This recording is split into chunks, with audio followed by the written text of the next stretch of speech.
Welcome to my YouTube channel. আশা করি সকলে সুস্থ আছো, ভালো আছো। তো তোমরা যারা নতুন ক্লাসে বা পরবর্তী ক্লাসে উত্তীর্ণ হয়েছো, প্রথমে তোমাদের জন্য সকলকে আন্তরিক অভিনন্দন ও শুভেচ্ছা। তোমরা ভালোভাবে পড়াশোনা করো, ঠিক আছে? তো আজকে আমি নবম শ্রেণীদের জন্য, শিক্ষার্থীদের জন্য তোমাদের ইতিহাসের একটি গুরুত্বপূর্ণ অধ্যায়, প্রথম অধ্যায় ফরাসি বিপ্লবের কয়েকটি দিক, এই অধ্যায় থেকে তোমাদের সম্পূর্ণ যে লং প্রশ্ন 8 নম্বর এবং 4 নম্বরের যে প্রশ্নগুলো পরীক্ষাতে আসে, সেই ধরনের প্রশ্ন যেগুলো গুরুত্বপূর্ণ আছে সেগুলো আজকে উত্তর নিয়ে আলোচনা করব। তো তোমরা যারা নবম শ্রেণীতে পড়ো তোমরা অবশ্যই ভিডিওটি শেষ পর্যন্ত দেখো, আর নতুন হলে অবশ্যই চ্যানেলটি সাবস্ক্রাইব করে দিও। তাহলে তোমরা প্রথম থেকেই তোমাদের সমস্ত ইতিহাস, ভূগোল, বাংলা তোমরা সমস্ত কিছু পেয়ে যাবে। তো আজকে যেটা হবে ইতিহাসের লং প্রশ্ন, যেটা খুবই গুরুত্বপূর্ণ একটি প্রশ্ন, যেটা পরীক্ষাতে বারবার আসে, সেটা তোমরা ভালো করে করবে। পয়েন্ট অনুযায়ী আমি তোমাদের দেখিয়ে দিচ্ছি কীভাবে করতে হবে, ঠিক আছে? আমি আজকে লং প্রশ্ন করাবো, ঠিক আছে?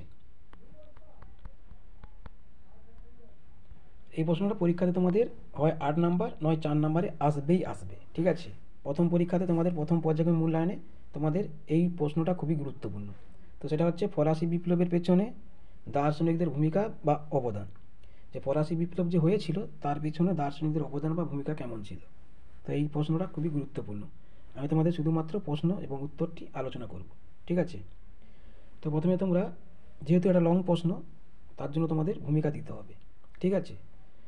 তো প্রথমে লিখতে হবে 1789 খ্রিস্টাব্দে ফরাসি বিপ্লবের ক্ষেত্রে দার্শনিকদের ভূমিকা ছিল গুরুত্বপূর্ণ।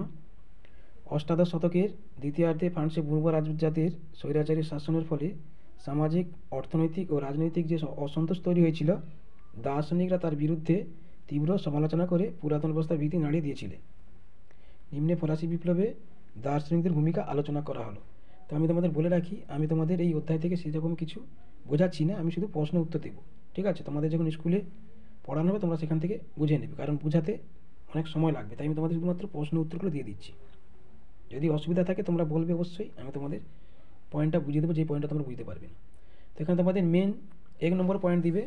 এখানে দার্শনিক বলতে এই যে সেখানকার সাহিত্যিক, কবি, লেখক, তাদের কথাই বলা আছে। তো এখানে 1 নম্বর পয়েন্ট দেবে মন্তেস্কু, দিয়ে এইভাবে লিখতে হবে যে ফরাসি দার্শনিক মন্তেস্কু রচিত দুটি গ্রন্থ হলো দ্য পার্সিয়ান লেটার্স ও the spirit of laws. The Persian letters গ্রন্থে তিনি দেখিয়েছেন যে অভিজাতরা অন্যায়ভাবে সকলকে বঞ্চিত করে সমাজের সুযোগ সুবিধা ভোগ করে।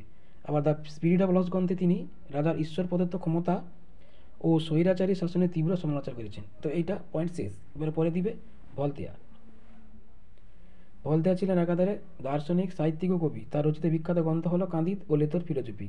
এই গ্রন্থ দুটিতে তিনি ধর্মীয় অনাচার ও কুসংস্কারের বিরুদ্ধে প্রতিবাদ করেছিলেন। তো এটাও শেষ। তো এইভাবে ছোটো ছোটো করে লিখতে হবে, কোনো অসুবিধা নেই, তোমরা এইভাবে লিখলেই নাম্বার পাবে। তারপরের জন হচ্ছে রুশো। ফ্রান্সের সর্বাপেক্ষ জনপ্রিয় দার্শনিক ছিলেন রুশো। তার রচিত গ্রন্থ হলো সামাজিক চুক্তি ও অসামের সূত্রপাত। সামাজিক চুক্তি গ্রন্থে তিনি দেখেছেন যে রাজা ঈশ্বরের প্রতিনিধি নন, বরং জনগণই হলো ক্ষমতার উৎস ও প্রকৃত শক্তির অধিকারী। তারপরে দিবে ফ্রিজিয়াগার্ডস। ফরাসি বিপ্লবের আগে ফ্রিজিয়াগার্ডস নামে একদল অর্থনীতিবিদের আবির্ভাব হয়।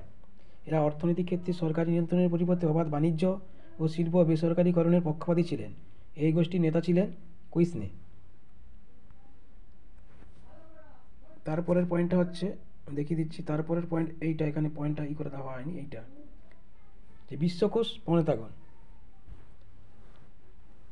ফরাসি দার্শনিক দিদেরো ও এলেমবার্ট বিশ্বকোষ রচনা করেন। এর দ্বারা ফরাসিবাসীদের চিন্তাধারার পরিবর্তন ঘটে। এবারে মূল্যায়ন।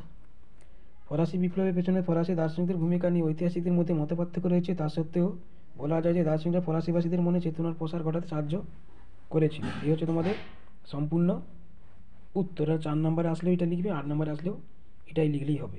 তো আরেকটা কথা, এখান থেকে তোমরা এই যে গ্রন্থগুলোর নাম আছে এগুলো কিন্তু ভালো করে জেনে রাখবে। যেমন এখানে মন্তেস্কু দুটো গ্রন্থের নাম, পরীক্ষা কিন্তু 2 নম্বরের প্রশ্ন আসতে পারে, 2 নম্বরের বা 1 নম্বরে আসতে পারে, একটি গ্রন্থের নাম লিখতে হবে।